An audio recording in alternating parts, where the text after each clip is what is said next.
الله عني وعنكم وغفر الله لي ولكم ولسائر المسلمين. أعوذ بالله من الشيطان الرجيم. بسم الله الرحمن الرحيم. ألا إن أولياء الله لا خوف عليهم ولا هم يحزنون. صدق الله العظيم وصدق رسوله النبي الحبيب الكريم. أعوذ بالله من الشيطان الرجيم. بسم الله الرحمن الرحيم. نادى علي أن نظهر الأجائب تجده عونا لك في النوائب. كل هم غم سينجلي بعزمتك يا الله يا الله يا الله. بنبوتك يا محمد يا محمد يا محمد. بولايتك يا علي يا علي يا علي.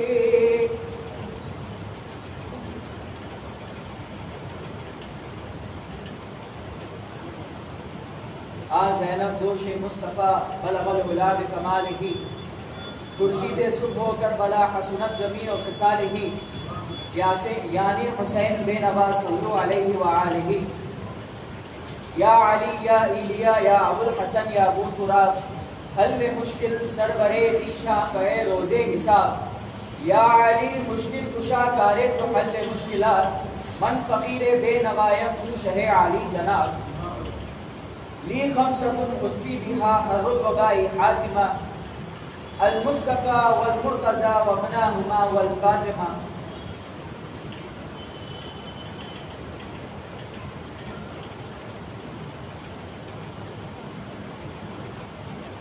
حاضرین اکرام اور حضور نظم المشائخ صاحب قبلہ مقدس اللہ العالی سجادہ نشین آستانہ عالیہ رضویہ اور استاد محترم حضرت مولانا شاہ محمد تقی الدین احمد نظامی رضوی اشرفی صاحب قبلہ مقدس اللہ العالی و حفظہ اللہ تعالی. السلام علیکم ورحمۃ اللہ وبرکاتہ. وعلیکم السلام ورحمۃ اللہ وبرکاتہ. حاضرین کرام، چونکہ وقت کی آج بہت ہی تنگی ہے، انشاءاللہ تعالی میں مولا کائنات کے ولادت بعد سعادت کے تعلق سے چند واقعات آپ کے سامنے پیش نظر کرتے ہوئے آپ کا ایمان تازہ کرتے ہوئے رخصت ہو جاؤں گا. سب سے پہلے چیز ہم یہ سمجھیں کہ ذات مولا کائنات کیا ہے. ہم جب بھی حضرت علی ابن ابی طالب کرم اللہ وجہہ الکریم علیہ السلام کا نام لیتے ہیں تو ہم ان کا نام علی بول کر نہیں لیتے بلکہ مولا کائنات لے کر کے. یہ اس چیز کی سب سے بڑی دلیل ہے کہ جس کو اللہ سبحانہ تعالیٰ کسی چیز کی فضیلت سرفراز کرتا ہے تو وہ صرف زمین نہیں بلکہ آسمانوں پر بھی برقرار رہتی ہے. ایک شاعر نے کیا خوب شعر لکھا ہے، جہاں بھر کے مولا ہے تو بس تین مولا ہے، جناب کبریا مولا، نبی مولا، علی مولا. اور مولا اس کو کہتے ہیں جو سارے عوالم کا سردار ہوتا ہے، سارے عالموں کا جو سردار ہوتا ہے تو اس کو مولا کہتے ہیں. تو قرآن پاک میں اور ایمان کا یہ حصہ ہے کہ مولا کا لقب صرف اور صرف اللہ سبحانہ و تعالیٰ کی ذات ہے. لیکن مولا کا اللہ سبحانہ و تعالیٰ کی جو ہے سو آپ یہ اختیارات دیکھیے کہ آپ نے کہا کہ میرے علاوہ اس جہاں میں میرا جو وجہ اللہ ہے اور میرا جو نمائندہ ہے وہ میرا نبی محمد مصطفیٰ ہے. اور اگر محمد مصطفیٰ کے بعد اگر اللہ سبحانہ و تعالیٰ کی ذات اقدس کا اس جہاں میں اگر کوئی نمائندہ ہے تو وہ مولا کائنات حضرت علی کرم اللہ وجہہ الکریم. اب جیسا کہ آپ نے استاد محترم سے ابھی سماعت فرمایا کہ مولا کائنات اور حضور صلی اللہ علیہ وسلم دونوں ایک ہی نور کے ہیں، دونوں ایک ہی نور کے ہیں. آپ صلی اللہ علیہ وسلم احادیث پاک میں یہ فرماتے ہیں انا و علی نور واحد، یعنی میں اور علی ایک ہی نور سے ہیں. اور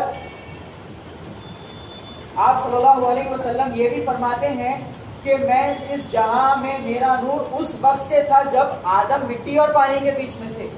اس بات سے یہ معلوم ہوتا ہے کہ مولا کائنات رسول اللہ کے ساتھ اس وقت تک موجود تھے جب آدم علیہ السلام ابھی بنے بھی نہیں تھے. وہ ظاہری طور پر ظہور ہونا تھا، جس طرح آپ صلی اللہ علیہ وسلم کا اس جہاں میں ظہور ہوا اسی طرح مولا کائنات کا بھی ظہور ہوا. اب میں آپ کے سامنے مولا کائنات کی ولادت کا واقعہ یہ پیش عرض کرتے چلوں، کیونکہ آپ نے واقعے سے چند جو ڈیٹیلز ہیں وہ آپ کو مولانا نے سنائے ہیں. چند میں آپ کے سامنے عرض کروں کہ جب حضرت بی بی فاطمہ بنت اسد رضی اللہ تعالیٰ عنہ کے وقت کے زچگی قریب آیا تو آپ اس وقت کعبے کے اطراف تھی اور آپ کو ایک شدت کی تکلیف محسوس ہونا شروع ہوئی. آپ کو ایک شدت کی تکلیف محسوس ہونا شروع ہوئی تو وہاں پر آپ کو کوئی بھی ایک بند کمرہ یا کوئی ایک بند جگہ نہیں ملی تو آپ وہاں پر تکلیف زدہ ہو گئی. اور اس وقت کعبے کا دروازہ جو تھا اس کو تالا پڑا ہوا تھا. کعبے کے دروازے کو تالا پڑا ہوا تھا چند روایتوں کے مطابق. اب دیکھیے، اگر کوئی گھر کا مالک رہا تو اپنے جانے والے کو گھر میں بلانا ہے تو کیسے بھی بلاتا. اب وہاں پر چونکہ کعبے کے جو متولی تھے حضرت ابو طالب تھے اور حضرت ابو طالب کے پاس چابے کی کنجی ہوا کرتی تھی، لیکن آپ وہاں پر موجود نہیں تھے. تو وہاں پر لوگوں نے دیکھا کہ جیسے ہی حضرت بی بی فاطمہ بنت اسد کو تکلیف ہونا شروع ہوئی، کعبے کی ایک طرف کی دیوار اپنے آپ شق ہونا شروع ہوئی. کعبے کی ایک طرف کی دیوار کا حصہ اپنے آپ شق ہونا شروع ہوا. اور اس طرح وہاں پر لوگ دیکھنے والے جو تاریخ داں ہیں وہ بیان کرتے ہیں کہ اس طرح محسوس ہوا کہ کعبہ خود اندر بلا رہا تھا. کعبہ خود اندر بلا رہا تھا. اب وہاں پر جیسے ہی وہ دیوار کھلی اور حضرت بی بی فاطمہ بنت اسد اندر تشریف لے گئی، وہ دیوار اپنے آپ بند ہو گئی. وہ دیوار اپنے آپ بند ہو گئی، لیکن اس کی ایک نشانی، ایک لکیر باہر بچ گئی. اب وہ لکیر جو ہے آج تک بھی موجود ہے. وہ لکیر آج تک بھی موجود ہے جسے رکن یمنی کہا جاتا ہے. اگر میں یہ بات کہوں تو غلط نہیں ہوگا، وہ رکن یمنی نہیں بلکہ رکن نجفی ہے یا رکن مولائی ہے، کیونکہ کعبے کی اس دیوار پہ جو لکیر ہوئی وہ اس بات کی نشانی ہے کہ مولا کائنات کو خود اللہ جل شانہ نے اپنے گھر میں بلایا تھا کہ اے علی یہ گھر تمہاری ولادت کے لیے ہی بنایا گیا. اے علی یہ گھر تمہاری ولادت کے لیے ہی بنایا گیا. اب یہاں پر آج کل کے دور میں جو لوگ کہتے ہیں کعبے میں، پہلی بات تو یہ چیز ڈینائی کر دیتے ہیں کہ مولا کائنات کا ولادت کعبے میں نہیں ہوئی، اور یہ کہتے ہیں اگر کعبے میں ولادت ہو گئی تو کیا بڑی بات ہوئی. کعبے میں ولادت ہوئی تو کیا بڑی بات ہوئی. کئی دوسرے اصحاب کرام کی بھی ولادت ہوئی. تو میں ان کو یہ بتانا چاہوں گا کہ مولا کائنات میں اور دوسرے اصحاب میں بہت فرق ہے. مولا کائنات کو خود کعبے نے بلایا کہ اے علی میں آپ کا منتظر ہوں. اے علی آپ کے جد ابراہیم نے مجھے آپ ہی کے لیے بنایا ہے. اب آج کے دور میں اگر کسی خاتون کی اگر زچگی کا وقت آیا، کعبہ تو دور کی بات، آپ مسجد میں بھی اس کی زچگی نہیں کر سکتے. یہاں پر تو کعبے میں مولا کائنات تولد ہوئے. اب اندر حضرت بی بی فاطمہ بنت اسد تشریف لے گئیں اور کچھ دنوں کے بعد اب کعبے کا حال تو آپ سب کو پتا ہے کہ کعبے کے اندر کوئی کھانا وغیرہ تو ہوتا نہیں تھا. وہاں پر یہی کفار و مشرکین کے بت تھے. تو اب 2 دن گزرے، کچھ روایات میں ہے 3 دن گزرے. 13 کے دن حضرت بی بی فاطمہ بنت اسد کعبے کے اندر تشریف لے گئیں اور حضرت عبد المطلب آئے اور 15 یا 16 کے دن کعبے کے دروازے کی چابی کھولی. حضرت ابو طالب نے تیسرے یا دوسرے دن کعبے کی دروازے کی چابی کھولی اور وہاں پر دیکھتے یہ ہے کہ حضرت بی بی فاطمہ بنت اسد زندہ باہر آتی. سب سے بڑی دیکھیے حضور صلی اللہ علیہ وسلم کی ولادت کے بعد اگر کسی شخصیت کی ولادت کا وقت جہاں پر کرامات اور معجزات سے گزرا ہے تو وہ مولا کائنات کی ولادت. سب سے پہلی کرامت اور معجزہ یہ کہ کعبہ خود اپنے آپ شق ہوا. دوسرا معجزہ یہ کہ حضرت بی بی فاطمہ بنت اسد اپنی زچگی کے 3 دن کے بعد بنا کچھ کھائے کعبے کے اندر سے باہر زندہ آتی ہیں. اور اس کے بعد جب مولا کائنات باہر آئے تو سب نے یہ دیکھا کہ بہت ہی حسین و جمیل صاحبزادہ ہے، بہت ہی حسین و جمیل صاحبزادہ ہے، لیکن اپنی آنکھ نہیں کھول رہا. تو وہاں پر سب کعبے والے پریشان ہو گئے اور آپ صلی اللہ علیہ وسلم کی تشریف لے کر آئے. اور جیسے ہی آپ صلی اللہ علیہ وسلم نے کہا حضرت ابو طالب سے کہ چچا جان کیا ہوا، تو کہا دیکھو یا محمد، تمہاری چچی اندر گئی، ان کو ایک لڑکا تولد ہوا لیکن وہ لڑکا آنکھ نہیں کھول رہا. تو آپ صلی اللہ علیہ وسلم نے کہا اچھا چچا یہ بات ہے. تو پوچھا کہ چچا کیا آپ نے علی کو، کیا اپنے اس صاحبزادے کو گود میں لیا؟ تو کہا نہیں محمد، ہماری یہ گزارش ہے کہ سب سے پہلے آپ صاحبزادے کو اپنے گود میں لیں. تو جیسے ہی محمد مصطفیٰ صلی اللہ علیہ وسلم نے مولا کائنات کو اپنے دستے مبارک میں لیا تو مولا کائنات نے اپنے آنکھوں کو کھولا. مولا کائنات نے اپنے آنکھوں کو کھولا اور سب سے پہلے اس جہاں میں اگر کچھ دیکھا تو وہ نور پاک محمد مصطفیٰ. اب وہاں پر کعبے کا ایک رواج تھا، مولا کائنات کا ایک نام جو بڑا ہے، ایک علی اور دوسرا نام. ویسے تو مولا کائنات کے کئی القابات ہیں لیکن آپ کے جو دو اصل نام ہیں علی اور حیدر، علی اور حیدر. تو یہاں پر مولانا نے آپ کو حضرت علی کا جو نام پڑا علی، اس کا لقب کا اس کا واقعہ آپ کو سنایا. اب میں دوسرے نام حیدر کا واقعہ آپ کو سنا دوں کہ جب حضرت ابو طالب حضرت علی کو اپنے گھر واپس تشریف لے جا رہے تھے تو وہاں پر کچھ کعبے کے منافقین نے جو کہ ابو جہل، ابو لہب، ان نے کہا ابو طالب ٹھہرو، ابو طالب ٹھہرو، کہاں لے کر جا رہے ہیں؟ تم نے کیا اپنا رواج بھول گیا ہے؟ تم نے کیا ہمارا جو اہل قریش کا جو رواج ہے وہ بھول گیا؟ تو حضرت ابو طالب نے کہا بالکل نہیں. تو رکھو اپنے صاحبزادے کو یہاں پر رکھو. تو رواج یہ تھا کہ جب بھی اہل قریش میں اگر کوئی بیٹا پیدا ہوتا تو اس کو لے کے جا کے ایک چٹان پر رکھ دیتے، ایک چٹان پر رکھ دیتے اور اس چٹان کے پیچھے سے ایک بڑا سا اژدہا باہر آتا، یعنی بڑا سا ایک سانپ باہر آتا اور اس بچے کو اس سانپ کے سامنے ڈال دیتے.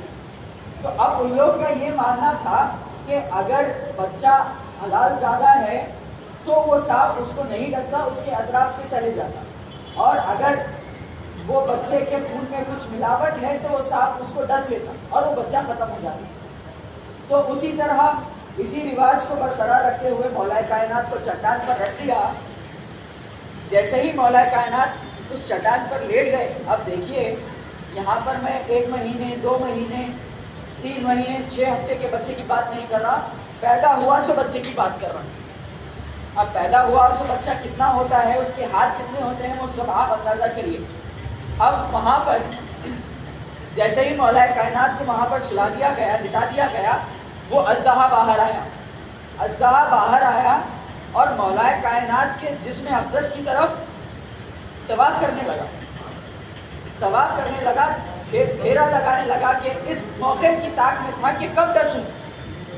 جیسے ہی تیسرا پھیرا مولا کائنات کے جسم اقدس کی قریب مکمل ہوا، مولا کائنات نے اپنے دونوں ہاتھوں کو اٹھایا اور اس اژدہے کو 2 ٹکڑوں میں چیر دیا. اللہ اکبر، اللہ اکبر. اس بڑے سے اژدہے کو مولا کائنات نے اپنے چھوٹے سے ننھے سے ہاتھوں سے 2 ٹکڑوں میں چیر دیا. تو جیسے ہی اہل مکہ نے یہ معجزہ دیکھا تو زور سے نعرہ لگانے لگے حیا درہ، حیا درہ، یعنی اژدہے کو چیرنے والا بچہ. تو وہاں پر حیا درہ کا نعرہ بدل گیا حیدر میں. نعرے تکبیر، نعرے تکبیر، نعرے رسالت، نعرے رسالت، نعرے حیدری، نعرے حیدری. تو وہاں سے نام پڑ گیا حیدر. اب سوچئے جب مولا کائنات کا نام صرف حیدر پڑا، بعد میں جنگ خیبر کے وقت مولا کائنات کو اللہ سبحانہ وتعالیٰ کی طرف سے اور رسول اللہ صلی اللہ علیہ وسلم کی طرف سے ایک دوسرا لقب ملا جو کہ حیدر، اس کے ساتھ ہے کرار، یعنی حیدر کرار، یعنی حیدر جو پلٹ پلٹ کر وار کرتا ہے. جنگ بدر سے لے کے جنگ صفین تک ایسی کوئی واحد جنگ نہیں ہے جو مولا کائنات نہیں جیت سکے. جنگ احد کا ایک واقعہ آپ کو سناتا چلوں کہ ایک شہید صحابی جو جنگ احد کے بعد اسلام قبول کیے، جن کو اسلام میں سیف اللہ کا لقب بھی ہے، جن کو حضرت خالد ابن ولید کہا جاتا ہے.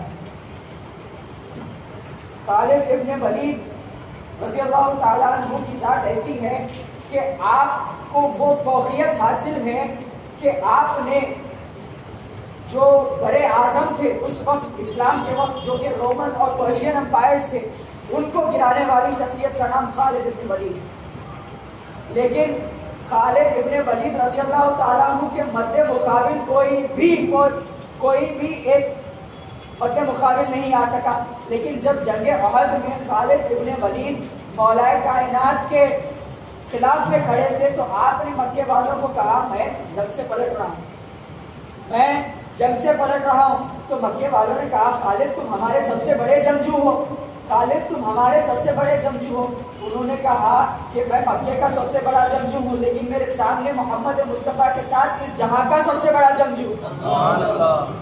میں سب سے لڑ سکتا لیکن حیدر کرار سے نہیں لڑ سکتا. اب مولا کائنات صرف محمد مصطفیٰ صلی اللہ علیہ وسلم کے ساتھی ہی نہیں بلکہ بھائی بھی. اپنی آخری واقعہ آپ کے سامنے مولا کائنات کی فضیلت کا یہ عرض کرتے چلوں کہ مولا کائنات جتنے جلال کے ہیں اتنے جمال کے بھی. مولا کائنات جتنے جلال کے ہیں اتنے سخی و قریب بھی. ایک مرتبہ کا یہ واقعہ ہے، حضور صلی اللہ علیہ وسلم مسجد نبوی میں کھڑے ہیں اور اصحابہ کرام کو ایک دوسرے سے ملا رہے ہیں، یعنی اصحابہ کرام کو پیئرز بنا رہے ہیں.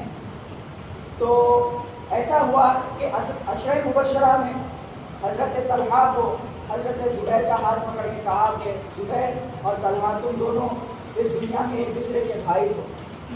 اسی طرح کئی اصحاب کو ایک دوسرے سے ہاتھ ملایا اور ایک دوسرے کے ہاتھ میں ہاتھ دے کر کہا کہ اس جہاں میں تم دونوں ایک دوسرے کے بھائی. پھر آخر میں حضرت عمر اور حضرت ابوبکر کو ایک دوسرے کے ہاتھ میں دیا اور تلقین کی کہ تم دونوں اس جہاں میں ایک دوسرے کے بھائی ہو. اب جب یہ سب مکمل ہو گیا تو مولا کائنات آزودہ ہو گئے.